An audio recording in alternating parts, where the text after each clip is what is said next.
Yo, what's up, dudes? Playing the Witcher here. I'm trying to be a little soft-spoken with the video. I notice my voice can tend to get loud, so I want to talk about like a few things here. I originally bought the Witcher 1 and the Witcher 2 on a Steam sale, I think about 2 years ago, and I never played either of them. I was kind of waiting for the third one to come out.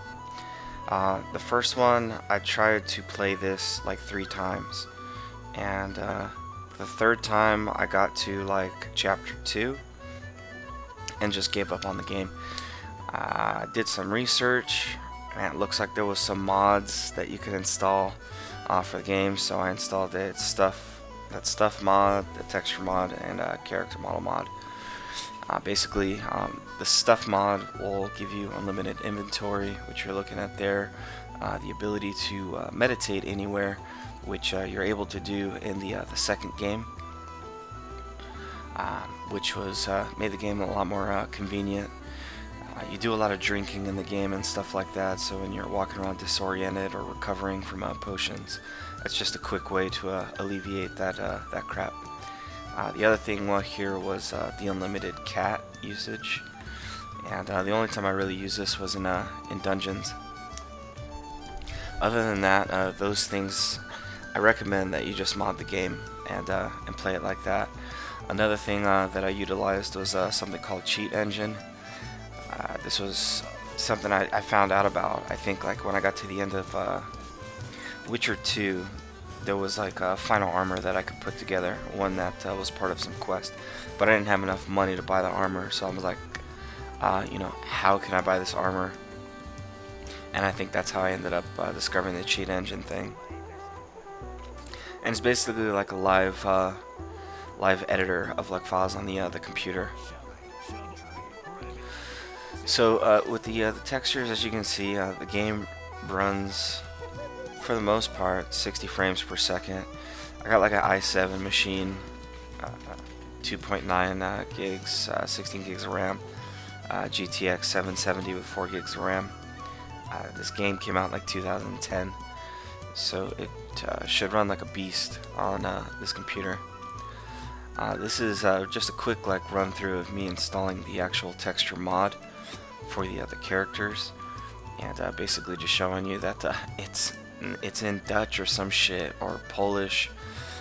I don't know. The game originated in Poland, but that whole texture package thing, I don't believe it's available in English. So just point your thing to, if you bought the game off Steam, which I imagine you did.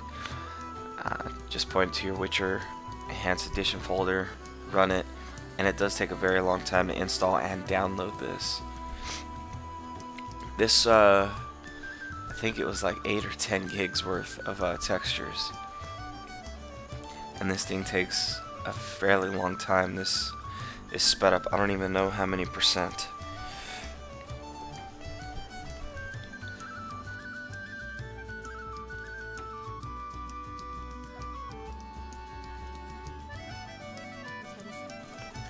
Getting back to the game, elves in this video game, the women have like the biggest fucking foreheads ever.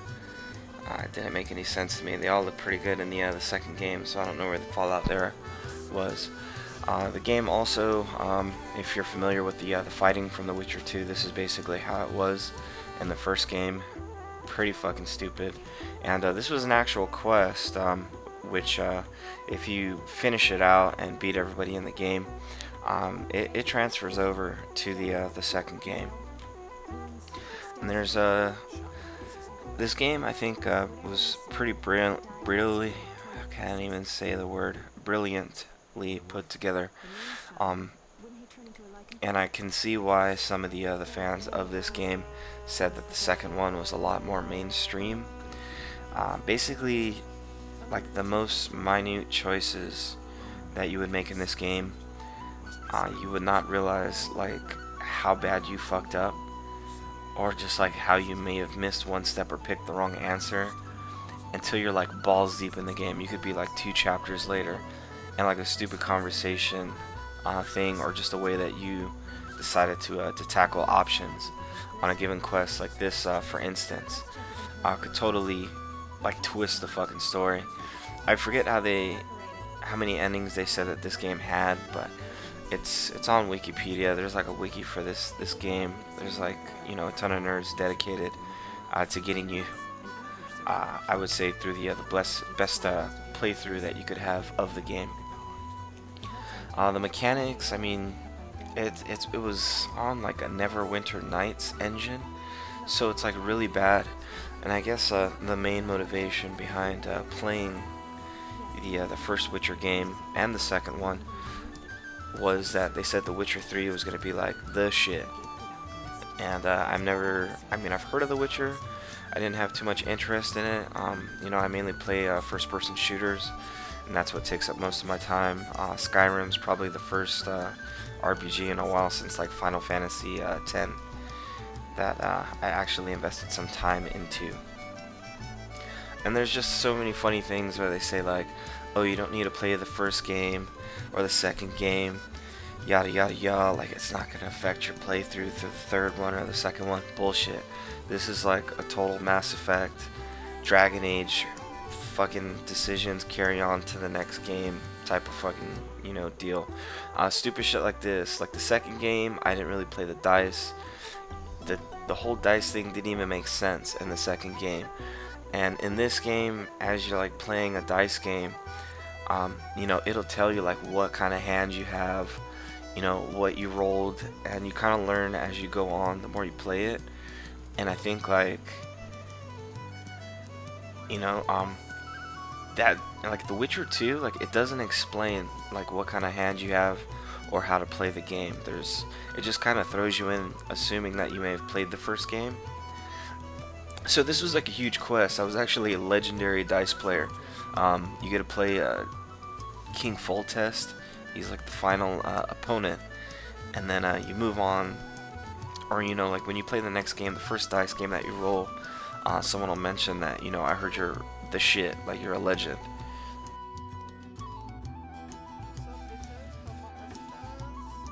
Pretty funny when people say that, you know, you don't need to play the first or second game. I mean, I don't think it would probably affect your enjoyment of like the third game if you you know, you decide to jump right in it. I think they have like one of those choice maker things, but like, I don't know. This is like a throwback game. It's only available on PC, so stupid console plebs are like totally like fucked. I think it's hilarious. The fact that this game has so many choices. You can be neutral. You can do the fucking Knights of the White Rose or whatever the fuck they are. Or you can help the Scoia'tael, the elves. Another funny thing, they said that this game's engine could like bring your computer to its knees, basically. And this is the one town that I actually noticed a lot of tracking issues with, even with the power of my machine. I mean, I run Grand Theft Auto 5 on my full settings, so I just thought that's hilarious.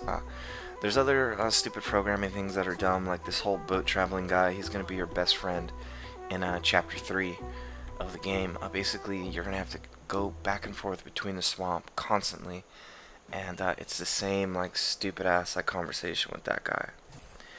Alchemy in this game, you can collect potions.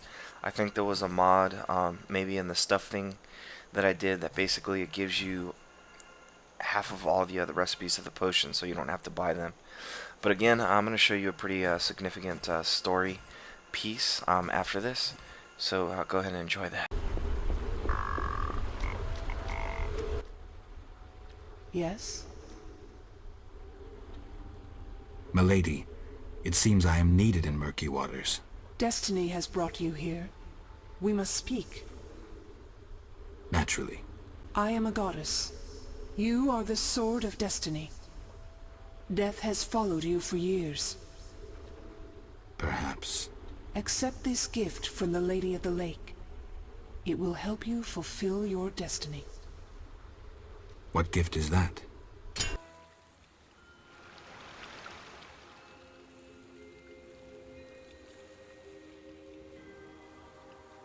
Kneel, Geralt of Rivia, White Wolf.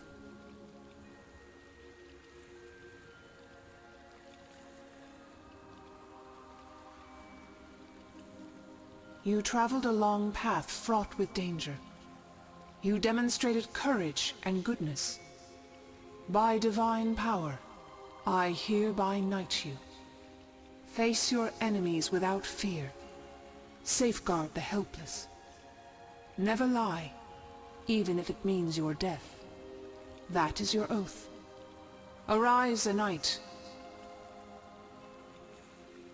Destiny will give you no rest. A long road lies ahead. I see death and blood. I see frosty chaos. Take this sword as a sign of my favor. Once the blade of a great warrior, it lay in the depths for ages, awaiting your arrival. Milady. Shh, Witcher. It matters not if you believe in destiny. With the blade I present you, you will complete your mission. Thank you, milady. Go, White Wolf, and do what must be done. May you fulfill your destiny.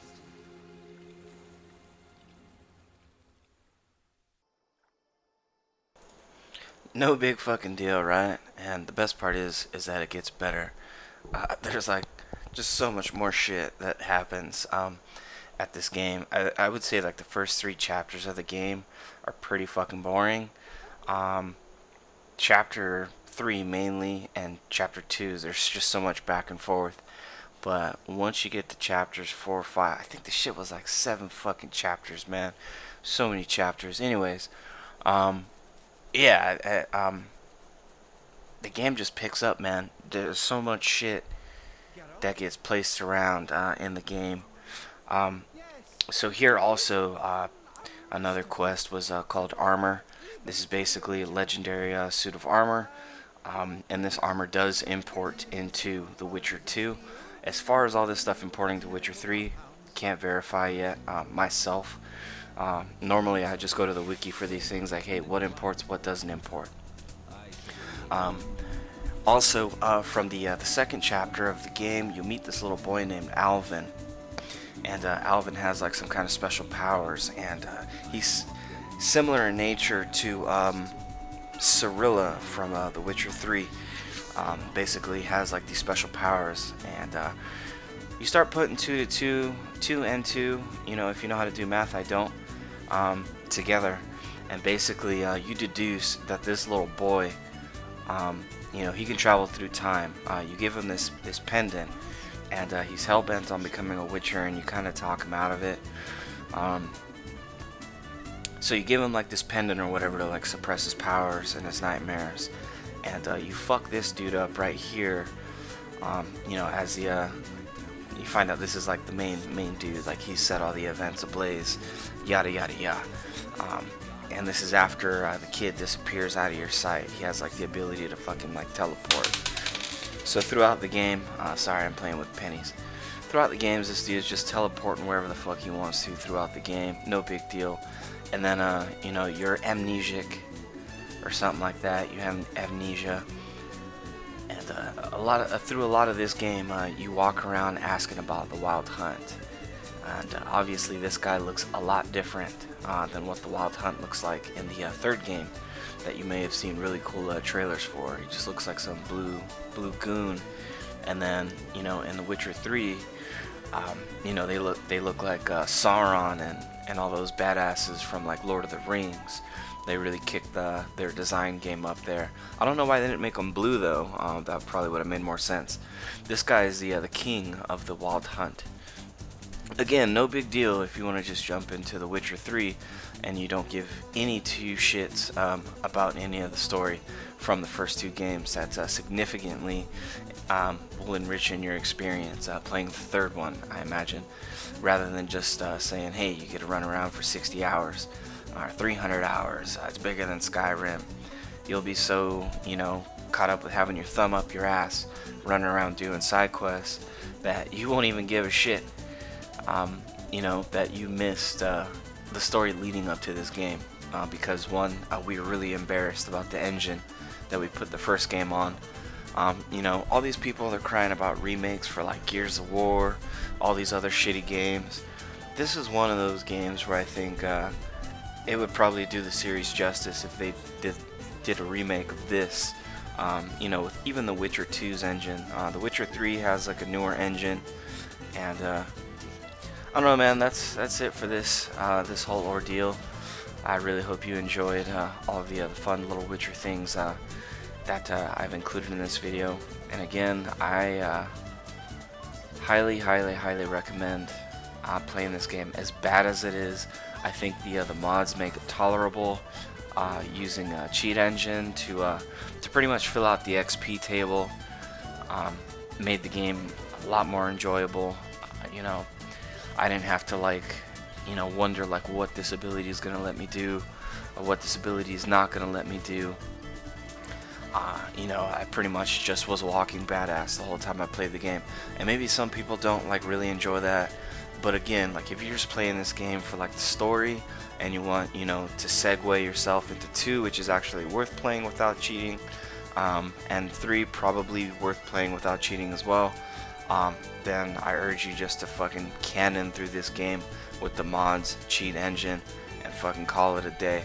And side quests, totally up to you, but again, because you can import your save from The Witcher 1 into Witcher 2, and then build your save off of that, and then import that to Witcher 3, I think you're doing yourself a disservice not playing this game and the second game before you play the third one. Again, this really only applies to people with PCs. If you're on a console, go suck a dick. Thank you, I'm out.